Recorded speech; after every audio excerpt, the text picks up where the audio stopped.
بسم الله الرحمن الرحيم.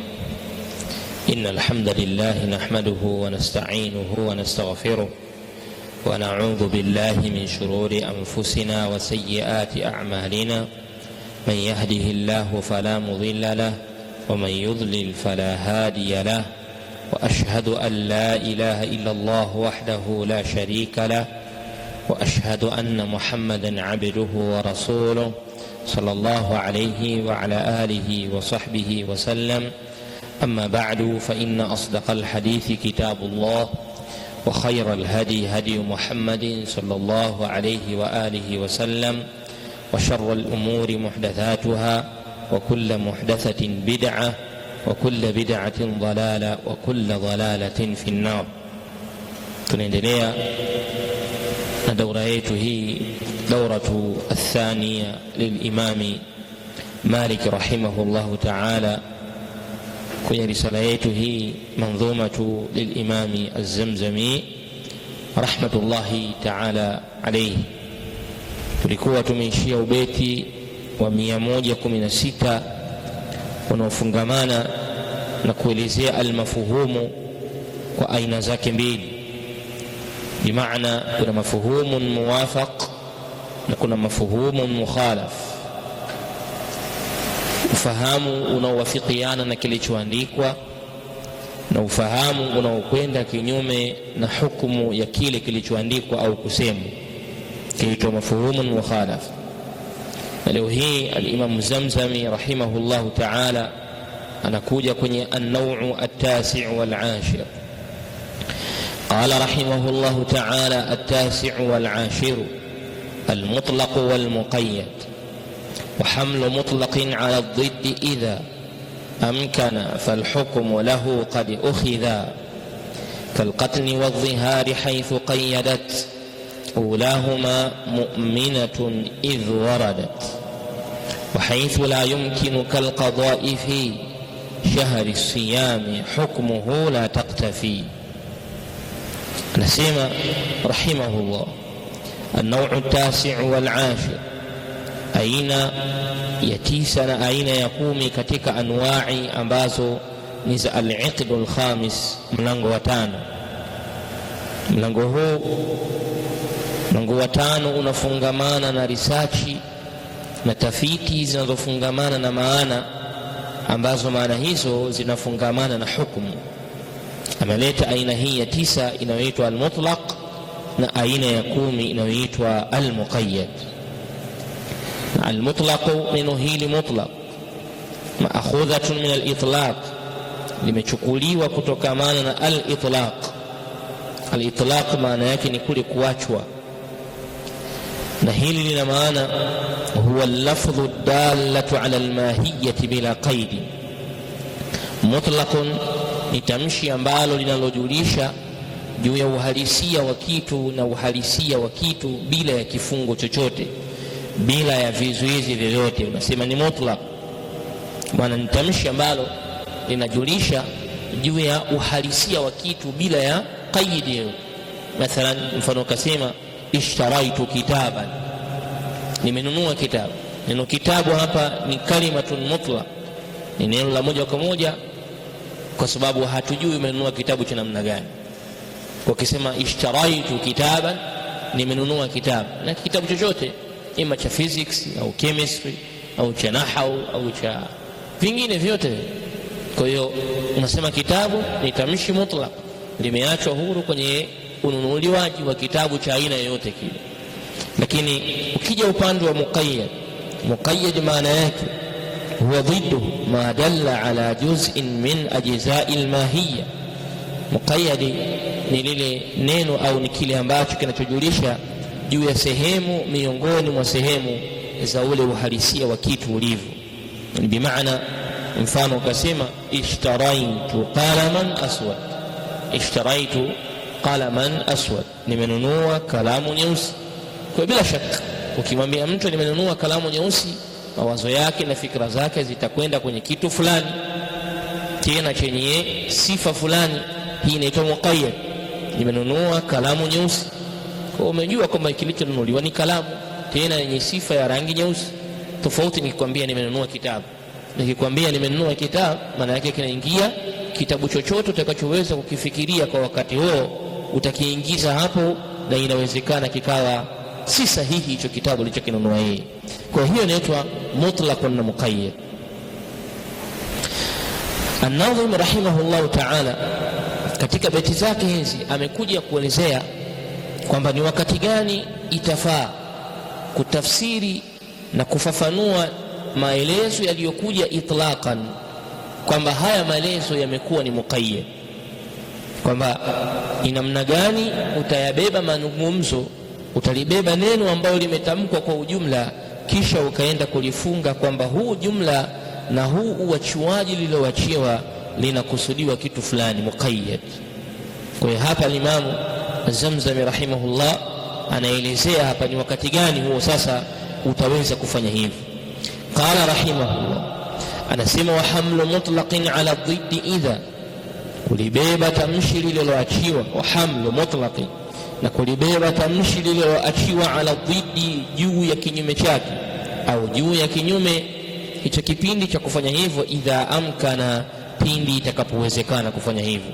Utafanya hivyo ni pindi itakapowezekana. Falhukmu lahu qad ukhidha, basi hukumu kwenye hilo itakuwa imechukuliwa. Natueleza ya kwamba ili uweze kulibeba tamshi la mutlaqa kuja kwenye muqayyad ni pale tamshi hilo litakapokuwa limewezekana kubebwa, na ukiliweza kulibeba tamshi hilo kulipeleka kwenye muqayyad, basi hukumu itakuwa ni hiyo. Fa qad ukhidha, ndiyo itakayokuwa imechukuliwa.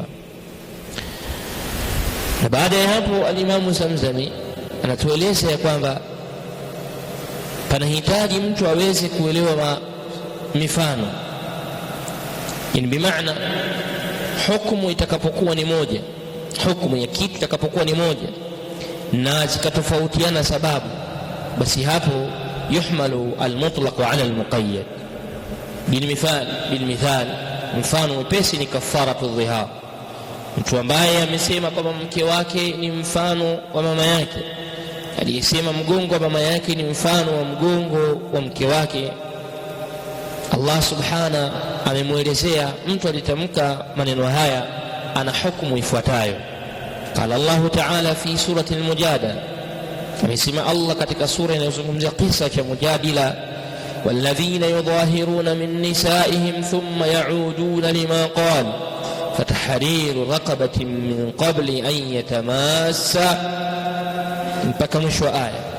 Mtu ambaye amefanya hivyo kumwambia mke wake, basi inatakikana amwache huru mtumwa, fatahriru raqabatin, amwache huru mtumwa min qabli an yatamassa, kabla ya kumwingilia mke wake.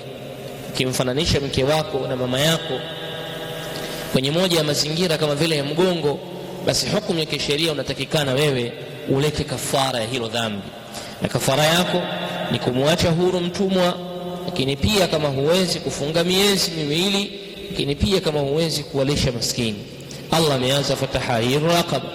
Neno hili tahriru raqaba ni ukalitazama kumwacha huru mtumwa, hapa jaelezwa mtumwa wa namna gani. Lakini wakati huo huo ukifungua pia suratun Nisa utakuta kuna kafara Allah kaitamka kwa mtu aliyeua kimakosa. Kuna aya ndani ya Qur'ani inamwelezea mtu ambaye ameua kimakosa.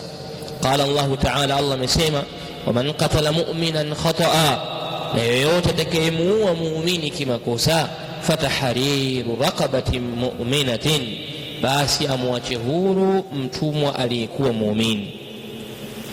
Aya ya kwanza ya dhihari, kumwacha huru mtumwa, haeleweki mtumwa huyo namna gani, kafir, mu'min, fasik, fajir, yote. Aya ya pili ya kumuua mtu kimakosa, muumini kimakosa, hukumu yake imekuja fatahriru raqabatin mu'mina, umwache huru mtumwa muumini. Mtumwa wa mwanzo aya yake imekuja mutlaq, imekuja kwa kuachiwa, na mtumwa wa pili imekuja muqayyadun bil iman, kwa maana umwache huru mtumwa ambaye ni muumini aliyeua. Yani wewe aliyeua, katika moja ya adhabu yako na hukumu yako ni kumwacha huru mtumwa ambaye ni muumini. Na yote ukiangalia hukumu ya aya ya kwanza ni kafara, na hukumu ya aya ya pili pia ni kafara. na sababu kiziangalia zimetofautiana. Sababu ya kwanza ni dhihar, kumfananisha mkeo na mama yako, na sababu ya pili ni kumuua mtu kimakosa. Sababu zimetofautiana. Idhan hali itakapokuwa hivyo, inatakikana aya ya dhihari uipeleke kwenye tafsiri ya aya ya al-qatl.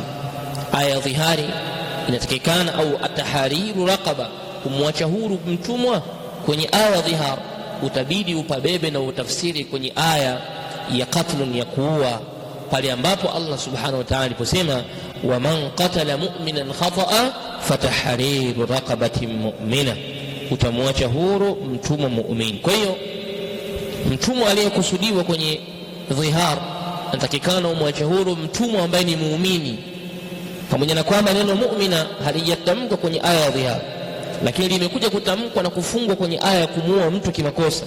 Basi aya hii iliyotamkwa mu'min ambayo haikutamkwa mu'mina ni aya imekuja moja kwa moja, utaibeba ile aya ya mtumwa yule na kuileta kwenye aya ya pili ya kumuua mtu kimakosa. Adhabu yake ni kumwacha huru mtumwa muumini. Kwa hiyo mtumwa yule wa dhihar anatakikana awe mtumwa ambaye ni mu'mina, na kama ilivyokuwa mtumwa wa kumuua mtu kimakosa awe ni muumina. Kwa hiyo aya ya mwanzo humilat, imebebwa, imetolewa kwenye itlaqan, imeletwa kwenye muqayyad, kwa maana fatahriru raqabatin mu'mina, kumwacha huru mtumwa ambaye ni mwenye imani. Sio tu mtumwa yote, hapana, atafutwe mtumwa ambaye ni mu'mina. Kwa hiyo utaona namna ambavyo imebebwa aya ya mwanzo kuja kupelekwa kwenye aya ya pili. Kwa hiyo muallifu rahimahullahu ta'ala akasema wa hamlu mutlaqin ala dhiddi idha amkana falhukmu lahu qad ukhidha kalqatl, kama vile jambo la kuua kimakosa, wa dhihar, na vile vile jambo la dhihar, haithu quyidati, pale ambapo jambo la kumuua mtu kimakosa lilifungwa.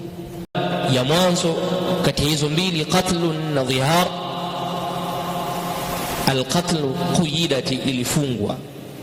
Mu'minatun, kwa kutamkwa kwamba mtume wake awe mu'mina, idh waradat, pale ilipotajwa hiyo aya.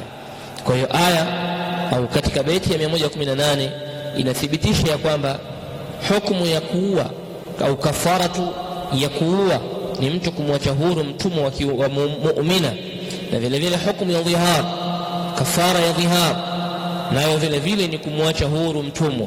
Lakini mtumwa wa dhihari hatumjui ni mtumwa namna gani, ni muislamu au sio muislamu, ana imani au hana imani. Ili tujue kwamba ni mtumwa wa namna gani umwache huru, yatakikana uibebe hiyo aya, uichukue hiyo aya, uende ukaangalie kwenye aya za kafara zingine, mtumwa aliyetamkwa kule alikuwa ni mtumwa namna gani. Unakuja kuikuta aya ya kuua kimakosa imetamka mu'minatin, imemtamka mtumwa muumini. Kwa hiyo maana yake na wewe kafara, mwenye kafara dhihar, utamwacha huru mtumwa wa nini, wa kiumini. Qala nasema hali nyingine ambayo inapelekea kuibeba mutlaq katika muqayyad, hali ya pili, hiya an yattahida alhukmu wassabab, ni pale ambapo hukumu na sababu zikiwa ni moja. An yattahida alhukmu wassabab, hukumu na sababu zitakapokuwa pamoja. Akasema katika mfano mwingine, Allah subhanahu wa ta'ala, hurrimat alaykum almaytatu waddamu walahmu alkhinziri wama uhilla bihi lighayri Allah. Allah subhanahu anasema hurrimat alaykum almaytatu waddamu walahmu alkhinziri wa damu, katika vitu mlivyoharamishiwa ni damu, katika vitu ambavyo mmeharamishiwa nyinyi kuvila ni damu. Watu wa Moshi wanasema kisusu. Kwa hii ni haramu kuila. Mmemchinja mnyama kama ni ng'ombe, mkaweka pale kopo, mkaanza kukinga damu, mkaanza kuinywa, haramu. Allah subhanahu anasema hurrimat alaykumul maytatu waddamu, na damu ile sawa sawa mtaichemsha, sawa sawa mtaifanyaje, lakini kile kitendo cha kuikinga ile damu wakati ule ni haramu kuinywa. Kwa hiyo Allah amesema damu ya namna gani? Katika aya nyingine pia aya hii imetamka damu, haijulikani damu ya mnyama au damu ya binadamu, damu ambayo ni najisi, damu haieleweki, damu mutlaq, imekuja moja kwa moja, haijabainishwa ni damu namna gani. ukifungua pia Qur'an utakuta aya nyingine inasema qul la ajidu fima uhiya ilayya muharraman ala ta'imin, mpaka alipofikia Allah akasema illa an yakuna maytatan au daman masfuha au lahma khinzirin au daman masfuha au daman masfuha. Damu ya mwanzo imetamkwa ni damu pekee yake mutlaq. Damu ya pili imefungwa kwa ni damu ambayo ni masfuh. Damu hii sasa ambayo ni masfuh, hukumu yake inakuwa vile vile nayo ni haramu, tahrimu damu. Hukumu yake zote damu hizi ni haramu. Sawa sawa damu ya kwanza damu haramu, sawa sawa hii damu ya pili masfuh nayo pia vile vile ni haramu.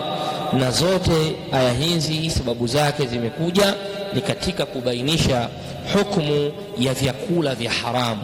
Zote hizi aya mbili zimekuja kubainisha almata'im almuharrama, vyakula vya haramu, na miongoni mwa hiyo ikatamkwa damu. Hivyo basi aya ya kwanza ya suratul Maida itabebwa kwa maana kwenye aya ya suratu al-An'am kwamba damu ya mwanzo ni damu masfuha, na ile damu ambayo unaimwaga huku inachirizika, damu ambayo unamchinja mnyama huku inachirizika ile damu yote, kwa ujumla damu hiyo inakuwa ni haramu.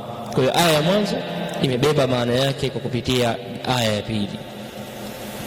Sasa baada ya kusema haya mambo mawili, mifano hii miwili, kama inawezekana au kwa maana ya kwamba pale ambapo tunapotakiwa kuibeba mutlaq kwenye muqayyad kwa vigezo viwili. Kigezo cha kwanza ni pale ambapo idha tahada alhukmu ikhtalafa sabab, hukumu ikiwa moja na sababu zikawa tofauti tofauti, hapo utaibeba mutlaq kuipeleka kwenye muqayyad. La kwanza. Jambo la pili, an yatahida alhukmu wa sabab, pale ambapo hukumu na sababu itakapokuwa ni moja, basi pia unaruhusiwa vile vile kuibeba muqayyad kuibeba mutlaq kuipeleka kwenye muqayyad. Sasa nasema pindi ambapo ikiwa hukumu ni moja na sababu zikatofautiana, lakini pia at-taqayyud ikawa pia ni tofauti, bimaana ya kwamba haiwezekani kumchukua huyu mutlaq kumtafsiri kwenye muqayyad. Anasema hapa ikiwa haiwezekani hivyo, fala yuhmalu al-mutlaq ala al-muqayyad, haitobebwa al-mutlaq ala al-muqayyad. In ittahada al-hukm wa ikhtalafa as-sabab, hukumu ikiwa ni moja lakini sababu ikawa tofauti, lakini taqyidi ikatofautiana pale, ile muqayyad ikatofautiana pale, bihaithu yakunu taqyidi fi mahallain mutanafiyain, taqyidi ikawa ni katika sehemu mbili zilizotofautiana, ziko mbali mbali, basi hapa mutlaq hairuhusiwi kubebwa. Na ndio maana kwenye beti akasema wa haythu la yumkinu kalqada'i fi shahri siyami hukmuhu la taktafi. Nasema wa haythu la yumkinu, na pindi inapokuwa haiwezekaniki kumchukua mutlaq kumpeleka kwenye muqayyad, kama vile kalqada'i fi shahri siyami, kama vile kulipa katika mwezi Ramadhani, basi hukumu ya kitendo hicho la taktafi, usifuate wala usiibebe mutlaq kuipeleka kwenye muqayyad. Inapokuwa haiwezekaniki kuibeba mutlaq juu ya muqayyad, basi haitakikani kwa wakati huo kuibeba mutlaq kuipeleka kwenye muqayyad. Na mfano akapigia kama vile jambo la kuilipa saumu ya Ramadhani. Jambo la kulipa saumu ya Ramadhani likoje? Allah subhanahu wa ta'ala kwenye Qur'ani ametuambia faman kana minkum maridan au ala safarin fa'iddatun min ayamin ukhra, yule ambaye atakayekuwa ni mgonjwa au atakayekuwa ni msafiri, basi anaambiwa ale njiani au atakapokula njiani, basi hesabu ya kulipa hiyo siku itakuwa min ayamin ukhra, katika masiku mengine. Aya hii inaonyesha ya kwamba mtu ambaye amekula mchana Ramadhani kama kuwa ni msafiri au mgonjwa, anatakikana masiku yajayo alipe, anatakikana masiku yajayo yalipe. Haya masiku ya kulipa haya, aya imesema fa'iddatun min ayamin ukhra, hesabu ya kulipa itakuwa kwenye masiku mengine. Aya hii haijabainisha kwamba haya masiku mengine utayalipaje, namna ya kulipa hiyo siku yako au masiku yako unadaiwa utalipaje. Je, utafuatanisha kwa maana leo umefunga, kesho umefunga, kesho kutwa umefunga, hivyo mpaka idadi ya siku zako zitakapomalizika, au bitafriq, au kaona leo nifunge nikaita na baada ya siku tatu nifunge tena, baada ya siku zingine tena nifunge? Aya haijabainisha hilo, imesema fa'iddatun min ayamin ukhar, hesabu ya kulipa itakuwa masiku mengine, haijabainishwa nalipaje. Sasa hali ilivyokuwa hivyo, tunapokuja kuziangalia saumu za kafaratul qatl, mtu ambaye ameua kwa bahati mbaya, katika adhabu au katika hadi anatakiwa kuifanya ni yeye anatakikana pia afunge.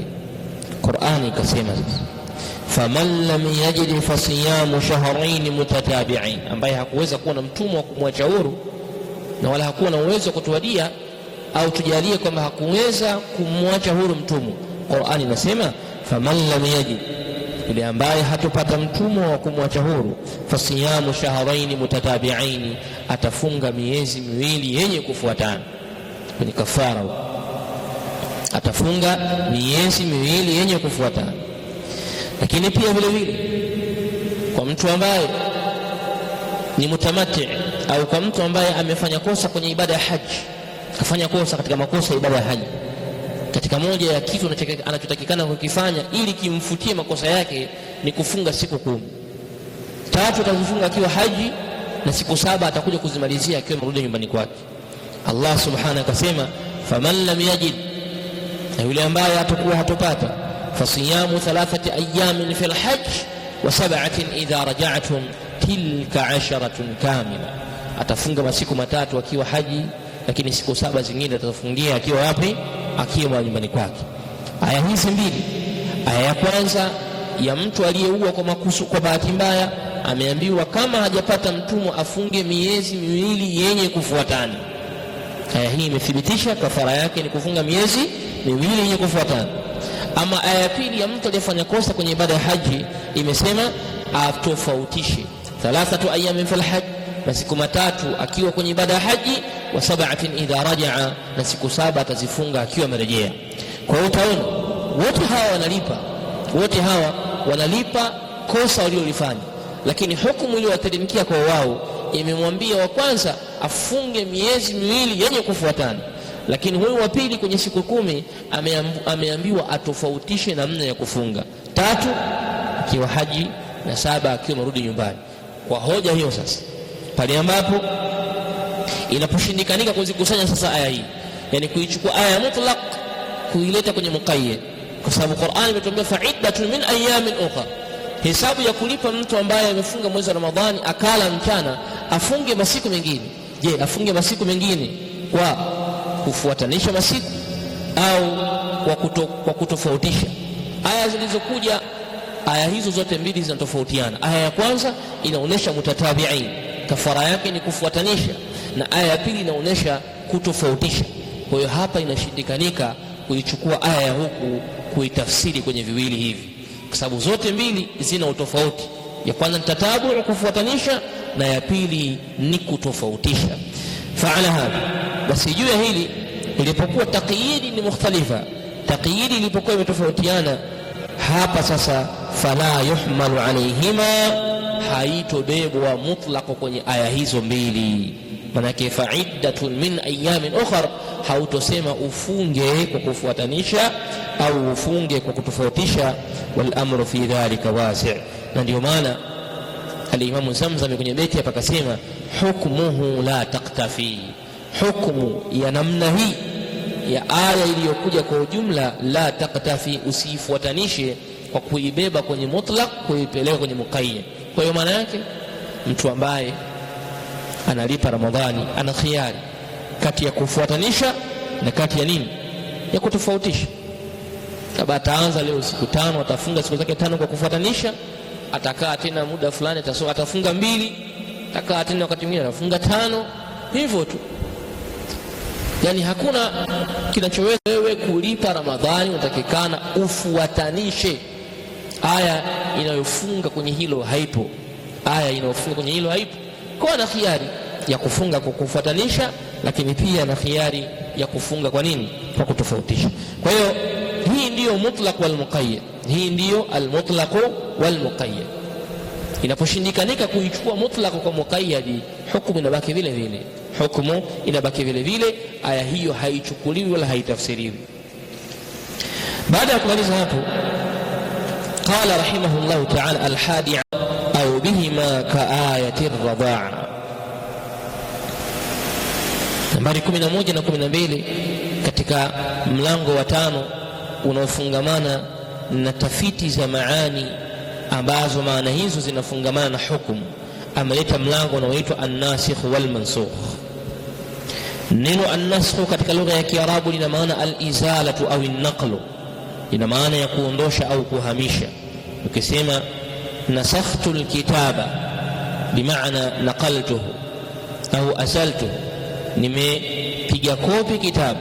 Nasakhtu al-kitaba, nimenukuu, nimehamisha kitabu, kukitoa kwenye njia ya kwenye kompyuta kukiweka kwenye njia ya kawaida, ikawa ni soft copy ninayoiona, unasema naqaltu, nasakhtu. Au nasakh maana yake nasakhat ash-shamsu al-qamara, nasakhat ash-shamsu al-qamara, mwezi au jua limeondosha mwezi, jua limeondosha mwezi.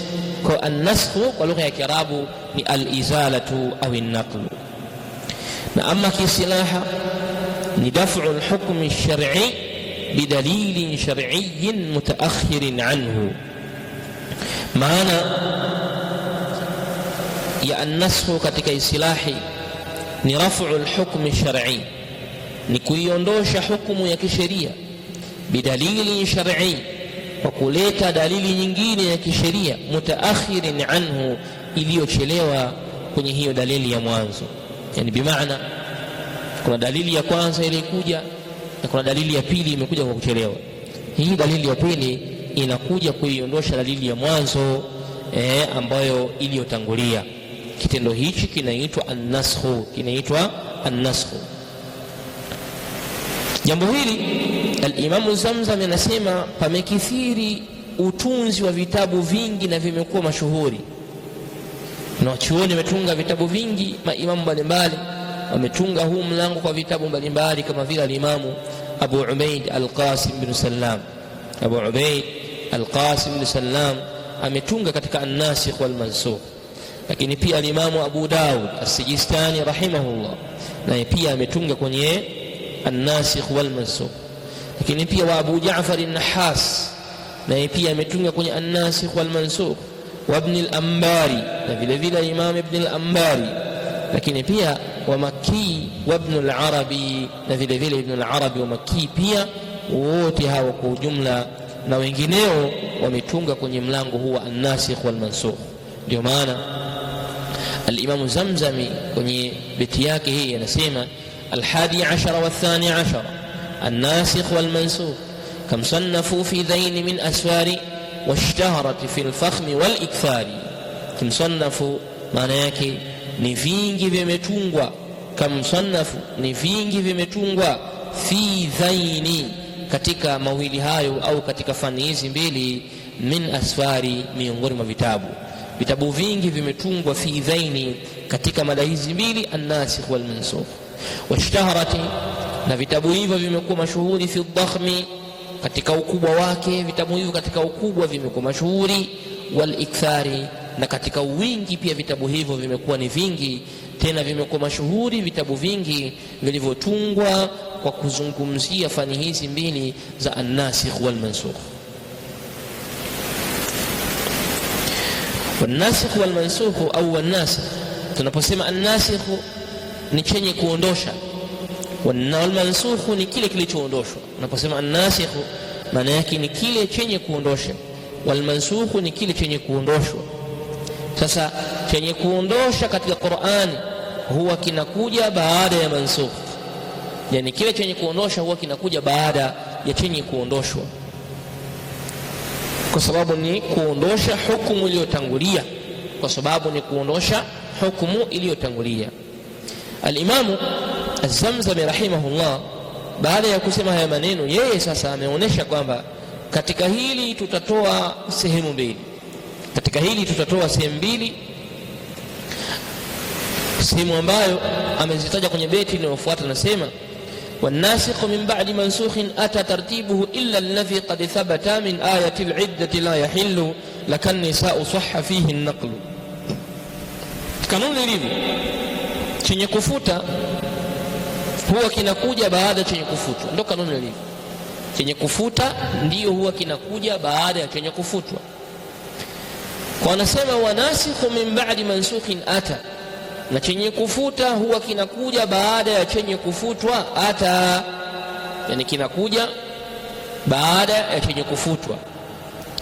Taratibu huu mpangilio wake, kwa mpangilio inaanza zile sura au aya za mwanzo za zamani, kisha baadaye zinakuja aya zilizochelewa, nazo zikija zile aya zinafuta kilichotangulia. Hii ndio kanuni ilivyo na ndio taratibu mpangilio wake. Sasa Imam Zamzam akatoa sehemu mbili, isipokuwa vitu viwili au isipokuwa aya mbili zenyewe zimekwenda kinyume na utaratibu huu. Kinyume na utaratibu huu maana yake yenye kufuta kikatangulia na kilichofutwa kikachelewa. Kilichofuta kikatangulia mwanzo kwenye mpangilio lakini wa sura na msahafu, utakuja kuona kilichofuta kimetangulia na kilichofuta kimetangulia nyuma kuwepo zamani kabla, na vile vile chenye kufutwa kimekuja mwishoni kwenye mpangilio wa vitabu au mpangilio wa msahafu. Akatoa mfano min ayati al-iddati la yahillu laka an-nisaa sahha fihi an-naql. Aya ya kwanza ni aya kuhusiana min ayati al-idda, aya inayozungumzia eda, ambayo aya hiyo inasema inayoanza la yahillu laka an-nisaa min ba'du wala an tabaddala bihinna min azwajin walau a'jabaka husnuhun illa ma malakat yaminuka wa kana Allahu ala kulli shay'in raqiba. Hii ni aya ya pili. Lakini aya ya idda ya mwanzo anayokusudia sasa, kabla ya hii aya ya eda ya mwanzo anayokusudia Al-Imam Zamzami ni ile inayozungumzia eda ya mwanamke aliyefiliwa na mume wake. Eda ya mwanamke aliyefiliwa na mume wake. Aya hii kwenye taratibu anasema Allah subhanahu wa ta'ala, walladhina yatawaffawna minkum wa yadharuna azwajan wasiyatan liazwajihim mata'an ila alhawli ghayra ikhrajin. Ni maana yake nini? Ilikuwa mwanzoni kabisa ya kwamba mwanamke ambaye amefiliwa na mume wake atakaa eda mwaka mzima, atakaa eda yake mwaka mzima. Ndio ilikuwa hivyo, mata'an ila alhawli ghayra ikhraj, kaida mwaka mzima. Aya hii mansukha, imeshafutwa, haifanyiwi tena hukumu yake ishafutwa, haipo tena. Imefutwa na aya gani? Na aya inayosema walladhina yatawaffawna minkum wa yadharuna azwajan yatarabbasna bi anfusihinna arba'ata ashhurin wa 10. Aya iliyokuja imefuta ile mwanzo, yenyewe inasema yatarabbasna bi anfusihinna arba'ata ashhurin wa 10, kwamba hao wanawake waliopewa eda watabaki wakisubiri eda yao kuisha arba'ata ashhurin, kwa miezi minne, wa 10 na siku 10. Hii sasa ndio ipo mpaka leo. Hii sasa aya hii ya mwanamke kukaa eda yake miezi minne na siku 10, hii ndio iliyobakia. Ama ile ya kwamba eda yake atakaa mwaka mzima ishafutwa, ishaondoshwa. Sasa ukiangalia kwenye taratibu utaona hii jaati qabla an-nasakh, hii iliyofuta hii ndio imeanza mwanzoni, kabla imeanza kuandikwa kwanza kabla kwenye taratibu, lakini pia na hii iliyokuja ndio imechelewa. Wa in taakharat laha fi an-nuzuli, na kwenye kuteremka pia hii ya pili hii tunayoisema hii ya kukaa mwaka mzima ndio imechelewa. Lakini ile ya siku miezi minne na siku 10 yenyewe ndio ambayo kwenye taratibu ilianza mwanzo kuteremka. Narudia tena, kwa maana aya ya miezi minne na siku 10 yenyewe kwenye kuteremka ndio ilikuwa ya mwanzo, lakini aya ya mwaka mzima imechelewa kuteremka. Lakini kwenye kanuni sasa ile ya mwanzo sasa ndio imemfuta huyo aliyechelewa, hali ya kuwa kanuni ilikuwa aliyechelewa ndio amfuta aliyotangulia, iliyochelewa ndio imfuta aliyotangulia, ndio ilikuwa iko hivyo. Lakini isipokuwa kwenye hizi aya mbili, aya ya eda ambayo kaitamka hapa, aya ya eda hii ambayo mwanamke alikuwa anakaa mwaka mzima eda, hii aya imechelewa kuteremka. Na aya iliyowahi kuteremka ni ile aya inayozungumzia miezi minne na siku 10. Lakini hii ndio ikamfuta wa miezi wa mwaka mzima, ikabaki ya miezi 4 na siku 10. Ndio eda ya mwanamke aliyefiliwa na mume wake.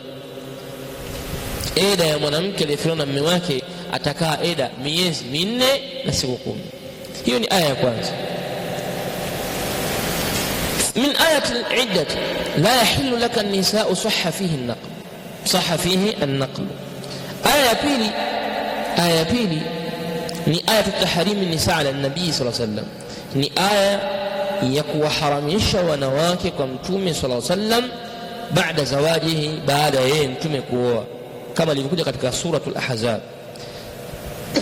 Allah subhanahu wa ta'ala atuambia la yahillu laka an-nisa'u min ba'd wa la an tabaddala bihinna min azwajin walau a'jabaka husnuhum, si halali kwa wewe Muhammad sallallahu alaihi wasallam wanawake baada ya hapa, si halali tena wewe wanawake kwa wewe, wala hakuna kubadilisha katika wanawake hata kama utafurahishiwa na uzuri wao, isipokuwa wale ambao imewamiliki mikono yako ya kulia. Wa kana Allahu ala kulli shay'in raqiba, na ameendelea kwa Allah kwenye juu ya kila kitu, yeye ni msimamizi na mwenye kuhifadhi. Aya hii sasa ambayo inamkataza mtume sallallahu alaihi wasallam kwamba si halali tena kwake yeye wanawake, aya hii ni mansukhatun, imefutwa. Aya hii imeondoshwa, haipo tena, maana yake ni mansukha, imefutwa kwa kauli ya Allah subhanahu wa ta'ala kumwambia ya ayuhan nabiy inna ahlalna laka azwajaka allati ataita ujurahun wama malakat yaminuka mimma afaa Allahu alayk wa banati ammika wa banati ammatika wa banati khalik, mpaka mwisho. Wa imra'atan mu'minatan in wahabat nafsaha lin-nabiy in arada an-nabiy an yastankihaha khalisatan laka min duni al-mu'minin. Akitokea mwanamke akasema nataka unioe, sallallahu alaihi wasallam, unioe, mtume akamwangalia akaona anamfaa, anampenda, basi hiyo mtume anaruhusiwa kumuoa na atakuwa ni khalisatan laka, atakuwa ni wa mtume peke yake, kinyume na waumini. Ni mwanamke akatokea mwenyewe akasema napenda unioe, akajitoa yeye mwenyewe mtume amuoe, mtume karuhusiwa sasa hapa.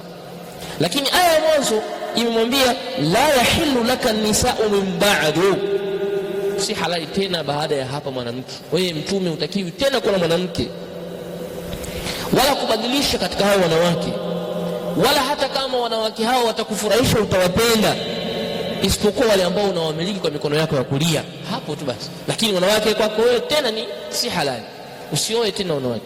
Aya hii imekuja tena ikasema mwanamke ambaye atakayekuja in wahabat nafsaha lin-nabii in arada an-nabii an yastankihaha, mtume akapendelea kumuoa, basi ataambiwa ni wake amuoe.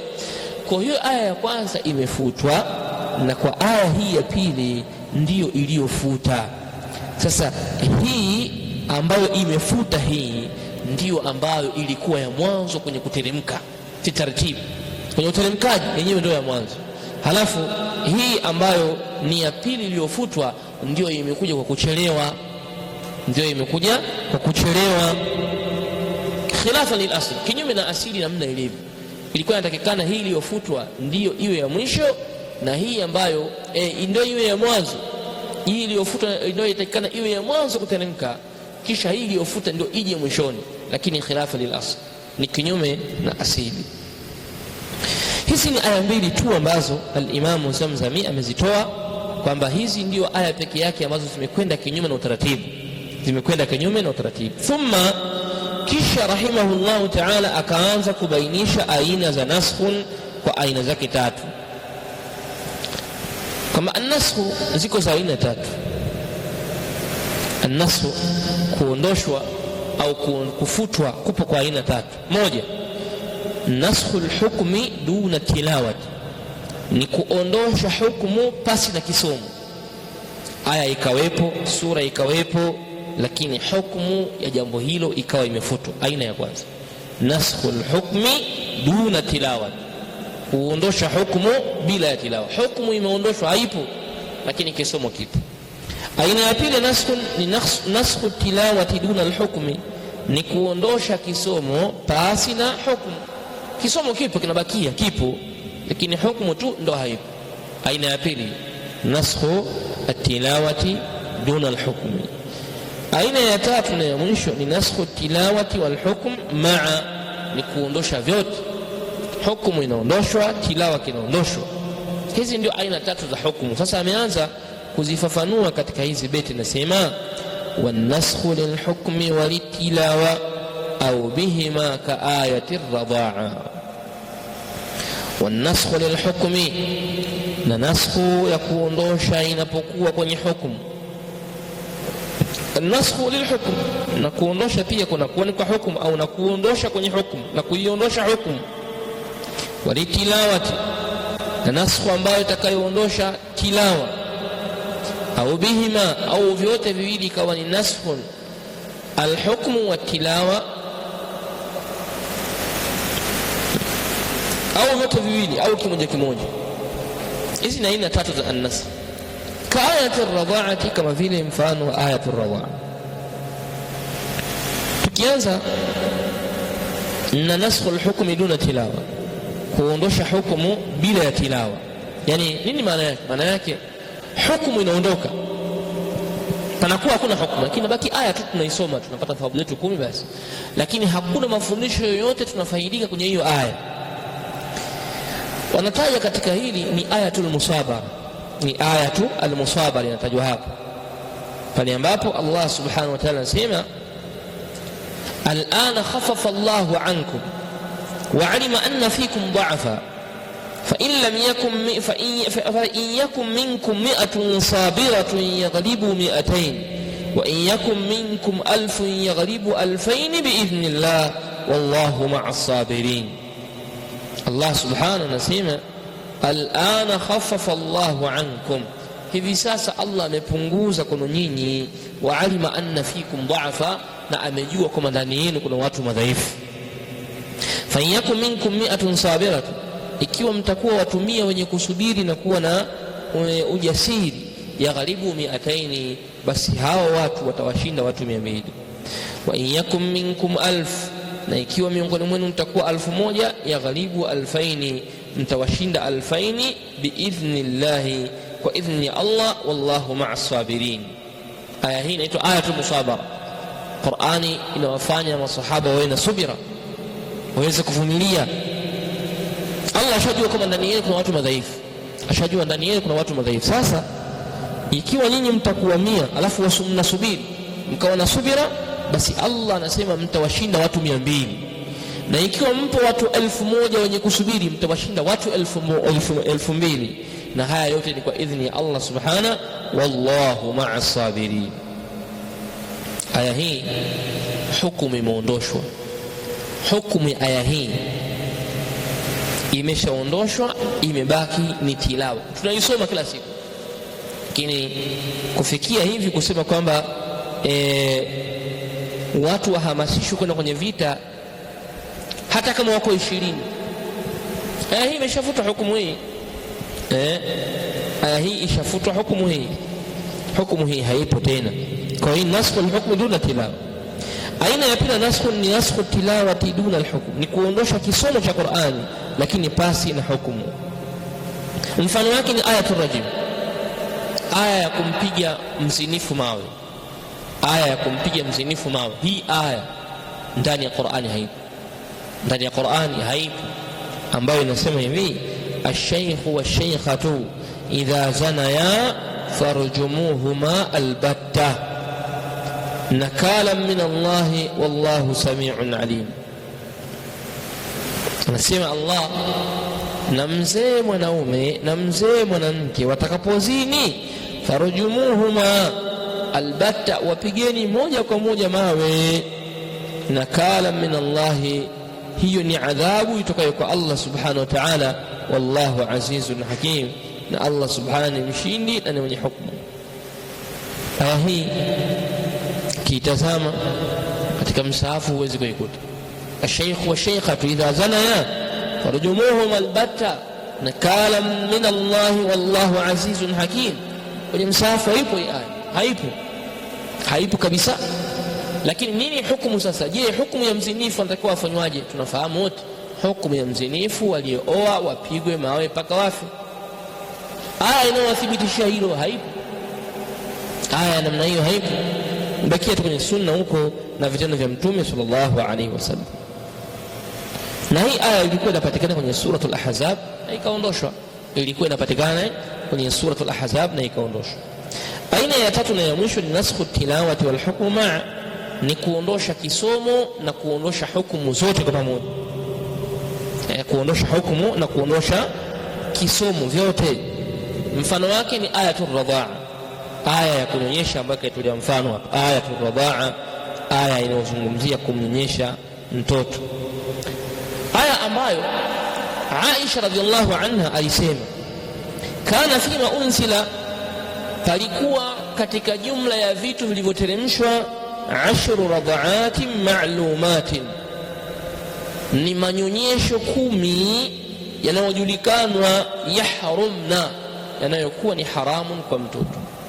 Katika aya zilizoteremka huko nyuma, huko miaka hiyo, ni aya inayozungumzia kumnyonyesha mtoto 10 radhaatin ma'lumatin, kumnyonyesha mtoto mara 10, tena kwenye kujulikanwa, yahrumna, kwamba ukimnyonyesha mtoto tu mara 10 inakuwa ni haramu huyo mtoto kwa watoto wa mwenzi, kwa watoto wako au watoto ambao unawasimamia wewe, afwan, watoto wako wewe wanakuwa na yule mtoto, anakuwa ni haramu.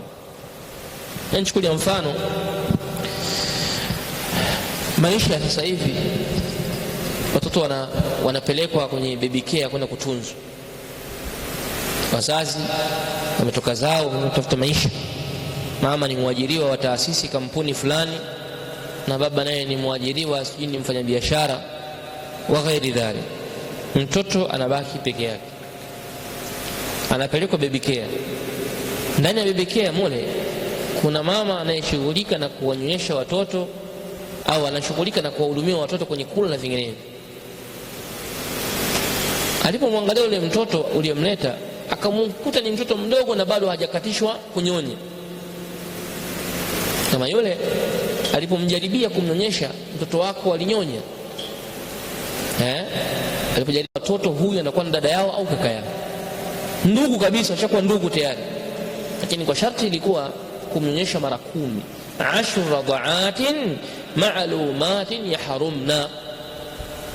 Ilikuwa zamani, sisi wakati inateremka. Aisha anasema hivi, hasa anasema Aisha, fanusikhna bi 5 radhaatin ma'lumatin yahrumna, hili jambo likafutwa kwa kuletwa manyonyesho 5 yenye kujulikanwa. Hadithi Aisha anasema hivi, fanusikhna bi 5 radhaatin ma'lumatin yahrumna, ikawa sasa sio mara 10 tena, mara 5. Ukimnyonyesha mara 5 tu ni mtoto, akinyonya mara 5 na hali ya kuwa anashiba, basi mtoto huyo anakuwa ni haramu kwako wewe, tena mama huyo, na wewe kwake yeye itakuwa ni baba wa kambo. Anasema sasa Aisha anamalizia kwamba hii ndio aya iliyoteremka kwa sisi kipindi hicho, manyonyesho 10, kisha ikaondoshwa ikabakisha manyonyesho 5. Anasema Aisha, fatuwafia Rasulullah sallallahu alaihi wasallam, na mtume alikufa, wa hunna mimma yuqra'u min alquran, na hiyo aya ikawa ni katika zile aya zinazosomwa kwenye Qur'an, ikawa ni katika aya ambayo inayosomwa kwenye Qur'ani. Bimaana wanaisoma ile aya wale ambao hawajafikishiwa taarifa wala hawajafikishiwa elimu kwamba aya ile imefutwa, wakawa wanaisoma ile aya ya manyonyesho 10, wakawa wanaisoma watu ambao hawajafikishiwa dalili ya kwamba hiyo aya imeshafutwa. Kwa kikundi cha baadhi ya watu wakawa wanasoma kwamba kumnyonyesha mtoto kumnyonyesha mtoto ambaye ni jirani, ukamnyonyesha ni mara 10, ukimnyonyesha mara 10 tu, basi mtoto huyo anakuwa ni haramu kwa wewe. Kwa hiyo wakawa tunasoma, Aisha anasema watu wanasoma hiyo aya, hali ya kuwa iliyobakia sasa ambayo imefuta hukumu ya nyuma, iliyobakia ni ya manyonyesho mangapi? 5. Ile manyonyesho 10 ile ishafutwa, imefutwa hukumu yake na tilawa yake. Kuisoma haipo msahafuni mpaka leo, hiyo aya haipo kwenye msahafu. Lakini pia hata hii hukumu ya kumnyonyesha mara 10 pia sasa hivi haipo. Iliyobakia sasa hivi ni manyonyesho mangapi? Manyonyesho 5. Kwa utaona ya kwamba jambo hili wanasku lilhukmi walitilawati au bihima kaayati radhaa, ni kwamba hivyo ndivyo vigawanyo vya annasku. vigawanyo vya an-nasakh. Qala rahimahullah ta'ala, endelea kusema athalithu ashara warabi ashar, nambari 13 na nambari 14. المعمول به مدة معينة وما عمل به واحد، كآية النجوى الذي لم يعمل منهم بها مذ نزلت إلا علي وساعة قد بقيت سماما وقيل لا بل 10 أياما. mlango mwingine huu katika aina miongoni mwa anwa za an-nasakh, miongoni mwa aina za an-nasakh ni hii, nayo ni an-nasakh ila ghairi badil, ni kuondoshwa bila ya mbadala. Kinaondoshwa kitu lakini upewi mbadala. Sasa kwa mfano tulipita huko, tuliondoshewa aya ya kunyonyesha mara 10, tumeletewa aya ya kunyonyesha mara ngapi? Mara 5. Tumeondoshewa aya ya kukaa eda mwanamke aliyefiwa na mume wake kwa mwaka mzima, tumeletewa eda ya kukaa miezi mingapi? Miezi 4 na siku 10. Sasa hii inaondoshwa hukumu bila ya kuletewa mbadala. Inaondoshwa hukumu lakini hailetewi mbadala. Ndio anasema ni an-nasakh ila ghairi badil. Anasema sasa الثالث عشر والرابع عشر، أين يكون 13 أين يكون 14. المعمول به مدة معينة. المعمول به مدة معينة maana yake ni jambo ambalo maamulu bihi limefanyiwa kazi hilo jambo muddatan muayyanatan, muda maalum. Lilikuja lakini likakaa muda fulani tu, likatendwa hilo, likaondoka, likafutwa hapo hapo. Limefanywa kwa muda kidogo tu hivi, baada ya siku 3, moja, wiki au masaa 2 3, aya imeteremka, likafanywa kazi, likafutwa hapo hapo. Ndio al-ma'mul bihi muddatan muayyan, kilichofanywa kazi muda maalumu. Lakini pia wa ma'amila bihi wahidu, na pia nukta ya pili ni kwamba na hakuweza kulifanyia kazi hilo jambo lililokuja na kuteremka kwa haraka na kuondosha kwa haraka haraka illa wahid, isipokuwa mtu mmoja. Wa ma'amila bihi wahid, na hakuna hata mmoja ambaye kalifanyia kazi. Au wa ma'amila, na lile ambalo amelifanyia kazi ni jambo wahid, ni mtu mmoja. Ni tafsiri sahihi, hii ndiyo tafsiri sahihi. Wa ma'amila bihi, na lile ambalo kalitendea kazi hilo jambo wahidun, mtu mmoja. Kwa hiyo kichwa cha habari kinatuambia kuna majambo yameteremka, kuna hukumu imeteremka, lakini imeteremka kwa muda mchache. Ilipoteremka muda mchache tu ikaondoshwa wakati huo. Kisha jambo la pili ni kwamba ilipoteremka kwa huo muda mchache, hapakuwa na sahaba yoyote alilifanyia kazi isipokuwa sahaba huyu mmoja. Ndio hilo analizungumza hapa, anasema ka ayati an-najwa alladhi lam ya'mali minhum biha mudh nazalat illa Ali. Anasema kama vile ayatun najwa, aya ya kunong'oneza, ya kuongea kwa sauti ya chini, alladhi lam ya'mali minhum biha, ambayo hakuweza kuifanyia kazi miongoni mwa masahaba, biha, kwenye hiyo aya, mudh nazalat, tokea ilipoteremka, illa Ali, isipokuwa Ali ibn Abi Talib. Ayatun najwa ni ile aya ambayo haikuweza kufanyiwa kazi na masahaba, mudh nazalat illa Ali, tokea iteremke isipokuwa Ali. Ayatun najwa inakusudiwa hapa ni ile kauli ya Allah inayosema ya ayyuhalladhina amanu idha najaytumur rasula faqaddimu baina yaday najwakum sadaqa. Napata kumzungumzisha mtume, toeni chochote. Faqaddimu baina yaday najwakum sadaqa, toeni sadaka mnapotaka kumsemesha mtume jambo lolote. Aya hii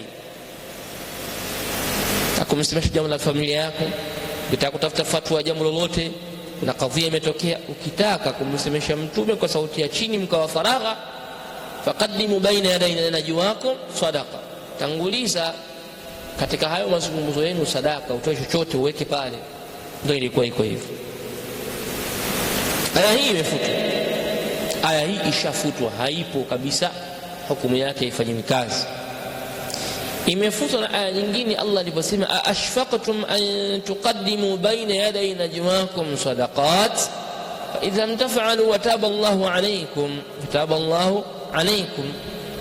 Aya hii inasema au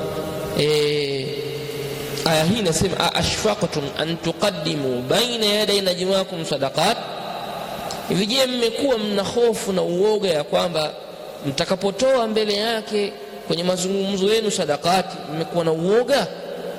Fa idh lam taf'alu, na ikiwa hamtofanya sasa mkaona bana sisi hatuwezi kutoa bana, hatuwezi kutoa tukampa bana, basi ikiwa hamtoweza kufanya hivyo wataba Allahu alaykum, na Allah akakubali toba zenu na msamaha wenu, fa aqimu salata wa atu zakata wa ati'u Allah wa rasulahu inna Allah khabirun bima ta'malun. Basi simamisheni swala, toeni zaka na mumtii Allah na mumtii mtume, kika Allah subhanahu khabirun, ni mwenye maarifa na ujuzi kwa kile ambacho unachokitenda. Kwa aya hii imesema fa idh lam taf'alu, na ikiwa nyinyi hamtoweza kufanya kutoa sadaqat mnapomsemesha mtume, Allah anasema wataba Allahu alaykum, na Allah akakubali toba zenu, basi wa aqimu salata wa atu zakata mpaka mwisho aya. Mmepewa simamisheni swala na mtoe zakat. Aya hapa ni aya tu inayofungamana na an-najwa, kuzungumza kwa sauti ya chini, kwa sauti ya chini. Hasa nasema aya hii tokea ilivyoteremka hakuweza kuifanyia kazi isipokuwa mtu mmoja tu, naye ni Ali ibn Abi Talib radhiyallahu anhu, kama ilivyopokelewa kwamba annahu qala, kwamba yeye mwenyewe alishawahi kusema ma amila biha ahadun ghairi, hajawahi kuifanyia kazi yoyote kinyume na mimi, hajawahi kuifanyia kazi hiyo aya ahadun yoyote ghairi, kinyume na mimi, hatta nusikhati, mpaka ilipofutwa na kuondoshwa, wama kanat, na hapakuwa na muda tokea ifutwe, illa sa'atan, isipokuwa lisali moja, yani ayatan najwa, limaana ayatun najwa.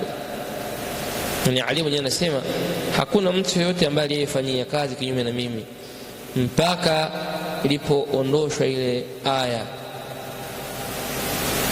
na haikuwa isipokuwa lisali moja tu basi, bimaana haikuwezi kubakia isipokuwa lisali moja. an tuqaddimu baina yaday najwakum sadaqat fa idh lam taf'alu, na ikiwa hamtofanya hivyo, hamtotoa chochote, wataba Allahu alaykum, na Allah akakubali toba zenu, basi fa aqimu salat, somesheni swala, toeni zaka, mtini Allah na mtii mtume, inna Allah khabirun bima ta'malun. Kwa hiyo hii ni katika aina ya katika aina ya nini? Aina ya nasakh. Qala sema wasa'atun qad baqiyat tamama, wasa'atun qad baqiyat tamama, qad baqiyat sa'atan tamama. Inasemekana qad baqiyat, hiyo aya ilibakia sa'atan, lisali moja, tamaman, kwa ukamilifu. Inasema hivyo kwamba hiyo aya ilipoteremka ilibaki duniani kwa katika ule muda lisali moja tamaman, net kabisa. Waqila, na panasema kwamba ile aya ilibakia, la, haikubakia lisali moja, bal 10 ayyama, bali likama siku mangapi? Na hii ingekuwa imekaa siku 10, wangeifanya maswahaba wengi, wangeifanyia kazi maswahaba wengi, sio Ali peke yake. Tungepata orodha kubwa na ndefu ya maswahaba ambao waliokwenda kumtembelea mtume na kumsemesha wakawa wametoa chochote, kwa sababu masahaba ridwanullahi alayhim walikuwa ni watu ambao pindi unaposikia aya za Qur'ani za kutenda na wao wanaweza kutenda, walikuwa ni waharaka sana, walikuwa ni waharaka sana. Kwa hiyo kauli hii ya 10 ayyaman ni kauli dhaif, kauli dhaifu sana.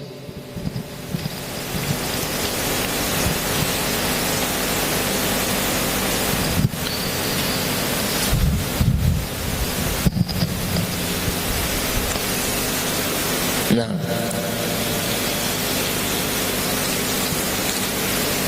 beti ngapi umesoma hizo? Naam, 6 9. Tumalizie na magharibi tena tusoma tena inshallah. Al-'aqd as-sadis ما يرجع إلى المعاني المتعلقة بالألفاظ وهي 6: الأول والثاني الفصل والوصل. Mlango mepesi. Al-'aqd as-sadis, mlango wa 6 na wa mwisho. Sasa nazungumza mlango wa 6 wa mwisho kabisa, kwa sababu alituambia kitabu chake amekigawa kwenye uqudi ngapi? 6 uqud. 6 uqud, na huu sasa ndio al-'aqd as-sadis. العقد السادس ما يرجع إلى المعاني المتعلقة بالألفاظ وهي 6: الأول والثاني الفصل والوصل. الفصل والوصل وفي المعاني بحثهما ومنه يطلبان. مثال أول إذا خلوا إلى آخرها وذاك حيث فصلا ما بعدها عنها وتلك الله إذ فصلت عنها كما تراه. وإن الأبرار لفي نعيم في الوصل والفجار في جحيم. Mlango huu wa 6 unafungamana na ndio mlango wa mwisho. Huu unafungamana kwenye mabahith, matafiti za maani, za maana ambazo zinafungamana matamshi, almutaalliqat bil alfaz, zinafungamana matamshi. وهي 6 nazo zina anwa' 6. Aina ya kwanza na ya pili ni al-fasl wal-wasl, kutenganisha na kuunganisha. Al-fasl ni kutenganisha, wal-wasl na kuunganisha. Al-fasl wal-wasl, kuunganisha na kutenganisha, kutenganisha na kuunganisha. Al-fasl ni kutenganisha, wal-wasl na kuunganisha. Hizi mada mbili ni katika ilmu miongoni mwa ilmu za almaani katika elimu ya balagha. Na alfaslu au alwaslu, kuunganisha, maana yake ni kuiunganisha sentensi na sentensi nyingine kwa kuweka harfu atfi. Ni kuunganisha sentensi na sentensi nyingine kwa kuweka katikati harfu atfi. Halafu akisema fasl, maana yake ni kuacha hilo, usiunganishe baina ya sentensi na sentensi nyingine kwa harfu atf. Ndio maana al-fasl wal-wasl. Kwa hiyo maana yake yatakikana mtu ajue hurufu al-atf ni nini. Alhamdulillah, kwa kiasi kikubwa tunazijua baadhi yetu hurufu al-atf. Anasema jambo la kujua huu mlango ni katika mambo ya muhimu sana ambayo yanahitaji mtu awe na basira na uoni na taamuli na uzingativu na vile vile qudratun, na uwezo juu ya kumiliki na kupata umuhimu wa elimu hii au mlango huu,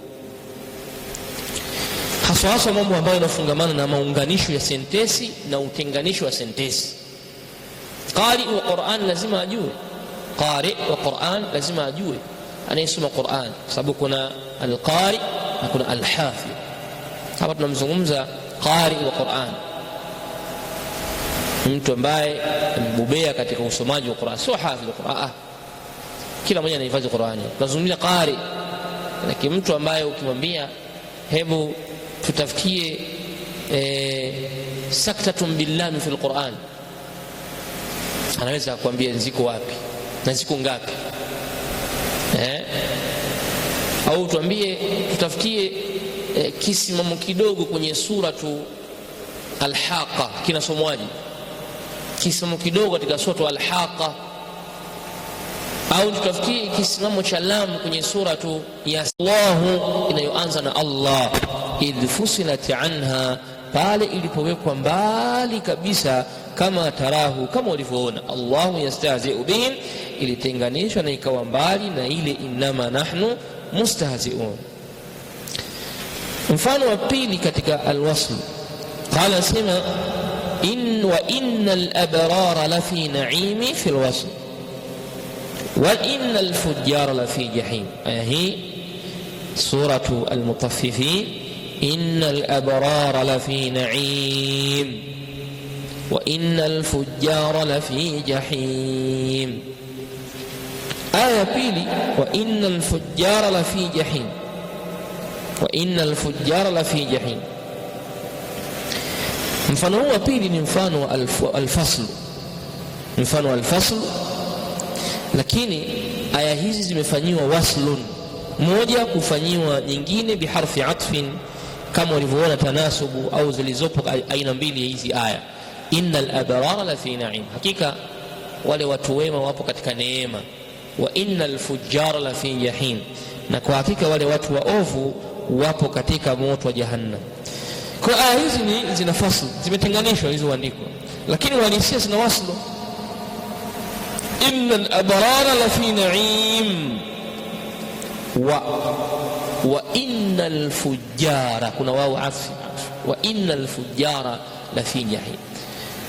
Lakini pia achini mbali kuwa wao tu, lakini fiha tanasubu almuqtadi lilwasl, pia pana mnasaba unaopelekea kuziunganisha. Kwa sababu ya kwanza, innal abrara fi na'im, naam, ni kweli al-abrar hum fi na'im, wao katika neema. Wa innal fujjara la fi jahim, na kwa hakika waovu wako motoni. Kwa hiyo ni sahihi kabisa katika kuwatenganisha katika maana ya juu, lakini usahihi ni waslu, kwamba hawa ni wema na hawa ni waovu. Hata kwenye upande wa maana inakuja, wala haileti ghadhabu aina yoyote, wala hakuna mtu anaweza akasema ukiunganisha hizi aya mbili katika kuzisoma panaweza pakaharibu maana. Kalla, haiwezekani. Tofauti na ile aya ya mwanzo, innama nahnu mustahzi'una Allahu yastahzi'u bihi, pataonekana kwamba yale yote maneno ya wanafiki, mpaka wanafiki wamesema pia Allahu yastahzi'u bihim, hali ya kuwa kalla wa sio hivyo. Kwa hiyo aya hii imekuwa inaitwa aya ambayo imefanywa waslun, innal abrara la fi na'im wa innal fujjara la fi jahim. Kwa hii ni al-iqlu sadis, kwa tulivyosema huu ni mlango wa 6 unaoelezea yanayofungamana na al-alfadh, matamshi, al-alfadh na matamshi. Kwa insha Allah tutakuja kwenye darasa la magharibi kidogo tu, sio sana, kidogo, kwa sababu kesho insha Allah tutabidi asubuhi tupumzike, tutasoma baada ya asr, baada ya asri na asubuhi ya Sabti tutakuwa tumemaliza kabisa biidhnillah subhanahu wa ta'ala. Kwa kama kutoka kuna watu wamehifadhi kidogo 2-3, haya tutawapa zawadi zitakazopatikana, na sisi ambao tuhifadhi basi khair insha Allah. Allah yuwaffiqna wa sallallahu ala nabina Muhammadin wa ala alihi wa sahbihi ajma'in, walhamdulillahi rabbil alamin.